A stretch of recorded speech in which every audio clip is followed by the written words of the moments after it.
মৃত্যু তো সবারই হবে, কিন্তু আমি তো আজরাইল আসলে যাব না, এই দাবি রাখতে হবে। আজরাইল আসবে, আমার বলবে চলো যাই, তোমাকে নিয়ে যেতে বলছে, মনে না আমার জন্য আল্লাহর বন্ধু আসতে হবে, তাহলে আমি যাব, তাহলে আমি যাব না বলে দিতে হবে। আল্লাহর বন্ধু আসবেন, আল্লাহর বন্ধুর সাথে যাব। কবরে একা থাকবে না, তোমার নামাজ সব জায়গায় সমস্ত সাথে থাকবে। আলো অন্ধকারের প্রশ্ন নয়। তুমি যদি মুমিন হও, তুমি যদি প্রেমিক হও, তোমার কবর আলোকিত হয়ে যাবে।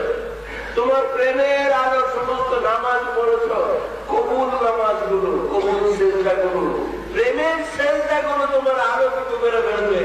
যেমন আলোক সজ্জা করো, তোমার কবরের রাজ্যটা আলোকিত হয়ে যাবে ইনশাআল্লাহ।